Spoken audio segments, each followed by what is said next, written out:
Gagawa tayo ng talong. Kailangan natin talong, hiniwa-hiwa na. So, ayan. Lalagay natin dyan. I-fried muna natin. Pagsama-samahin na. So, ganyan lang siya. Kamatis. Pepper bell. Red. Konting bawang. Konting bitsin. Siyempre, pampalasa. So, konting asin.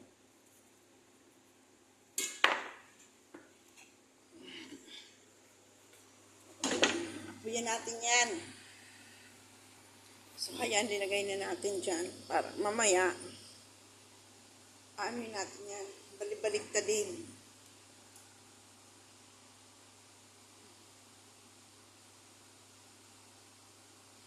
Tapos, alisin natin yung balat ng talong, balat ng kamatis. Dudurugin natin yan.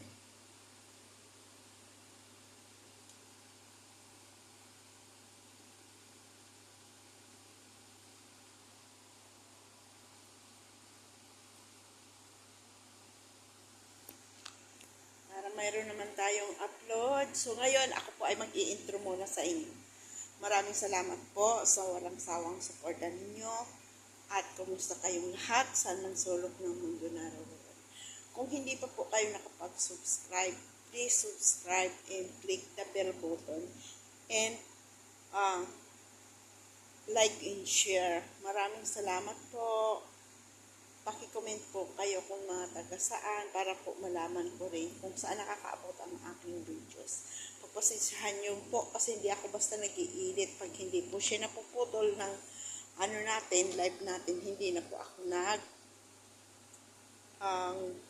i-edit. Wala na po kasing time, kaya pasensyahan na lang ninyo. Ako, huwag niyo po akong pabayaan. Need ko po ang tulong ninyo para po maabot ko po ang 4K views po. So, ayan. Nagaan na siya, nag-iinit na siya, maluluto-luto na yan. Habang mayroon tayong nakasalang dyan na chicken sa loob ng oven. May naka-oven pa akong chicken.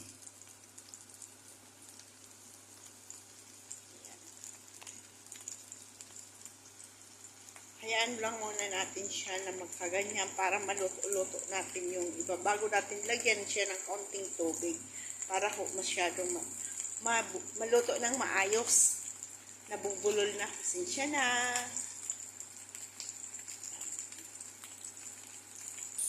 Ayun, tinakpan natin.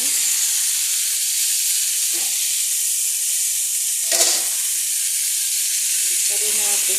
May oil po yan.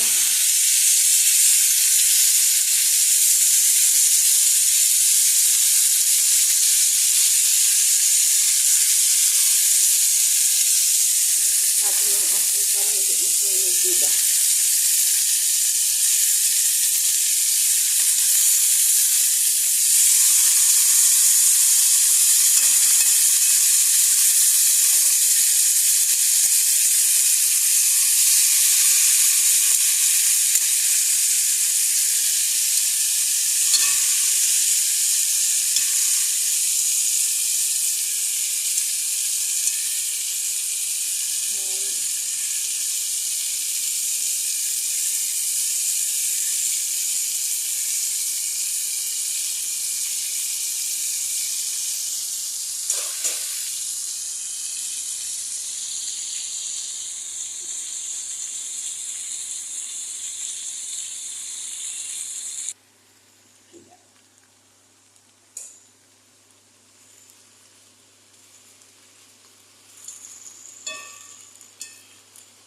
Parang konti ata yung ano ko, yung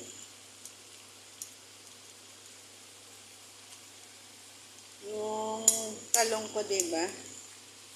Alisin natin ang balat nitong kamatis kasi pag dinurog natin, mas maganda, walang balat.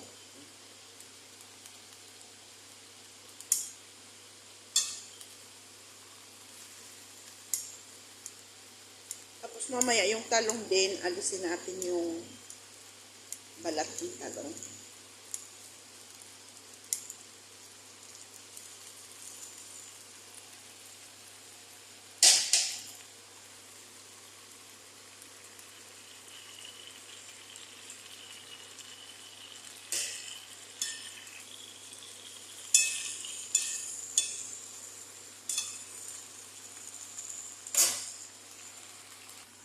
So, ayan, nilaglagan ko siya uli ng kamatis at saka talong. So, ngayon, lalagyan na siya natin ng konting butter para maluto na siya ng maayos. So, mamaya aalisin natin ang balat niyan.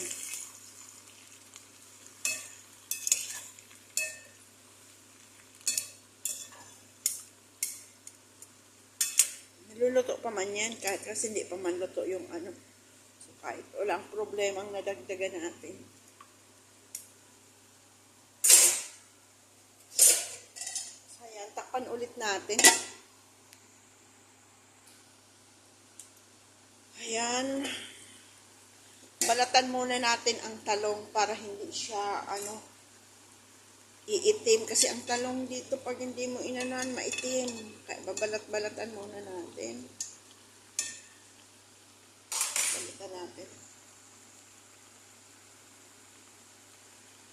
Malambot-lambotin muna natin kung ibang hindi malambot.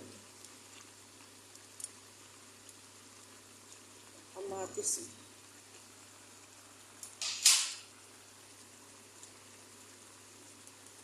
Natin yung balat para hindi kung sa ano ba sa Bicol masapnal. So, ito gaganon din natin, halisan natin balat.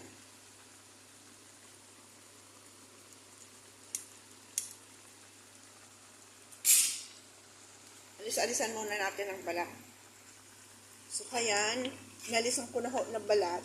Dapat pala ito kanina inalisan ko ng balat yung talong. May asin na po yan. May isa pang talong na hindi inalisan. Balat. So, peras.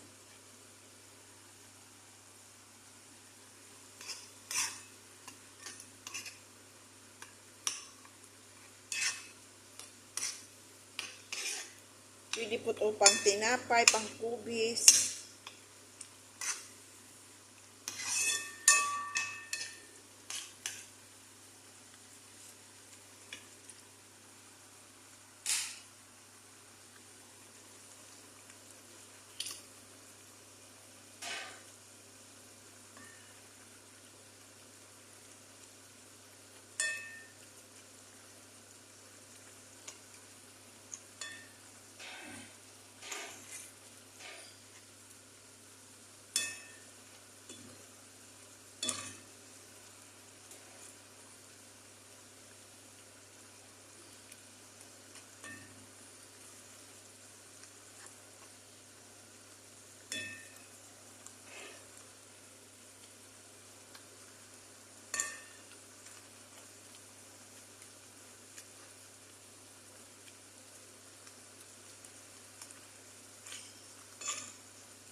Dudurugin. Ganito to kasi ilalagay lang to sa kubis, dudurugin siya.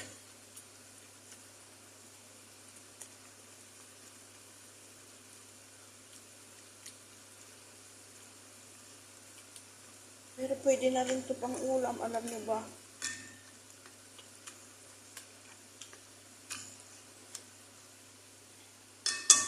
Sakit sa braso.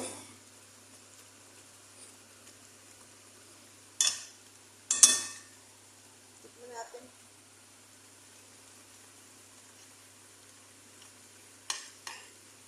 Para sa kanila, matigas pa yan. Pero para sa atin, okay na yan. Sa kanila kasi, ang ubuso kasi ng amo ko durog na durog.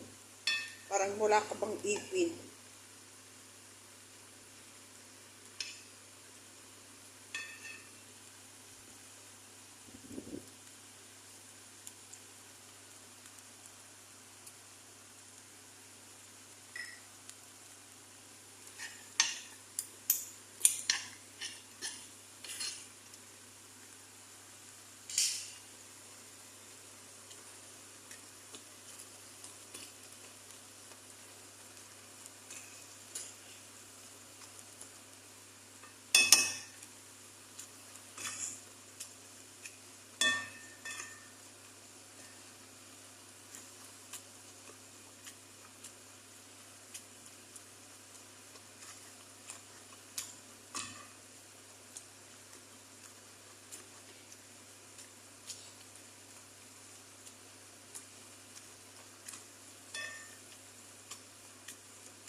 Sarap na siya.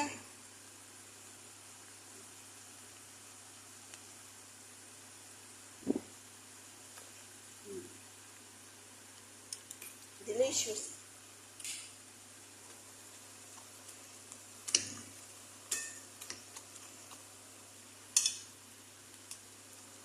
Magtitira rin tayo dito kasi si babae lang naman ito kakain.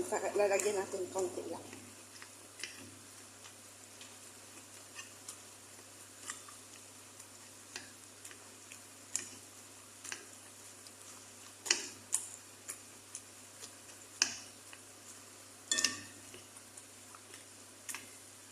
Okay na yan.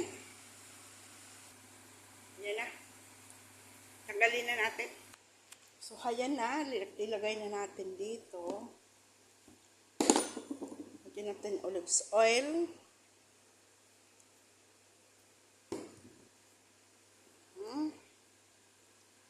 Lagyan natin decoration.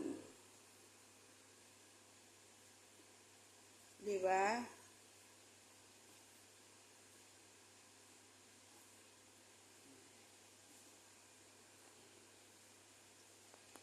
It's already done. Really po, napakasarap. Yun lang, anuhin lang nyo, yung talong hiwainan nyo. Kung pwede, balatanan nyo bago nyo ilagay sa kaldero o kawali. Bawang, buo lang. Bala na po kayo sa bawang. Tapos, lagyan nyo ng pepper bell. Talong, pepper bell, bawang, kamatis. Yung kamatis po, hatiin nyo lang para pag alis ng balat, madali. Yung pepper bell din po, aalisan ng balat. It's already done. Ayan na po.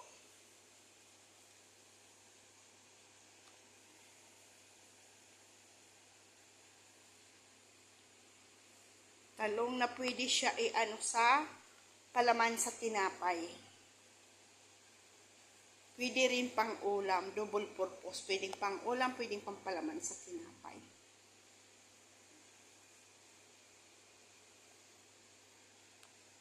Kaya po pinagdalawa ko kasi hindi naman maubos ng babae. Ito po para sa amin. Ito naman para sa babae. Ayan.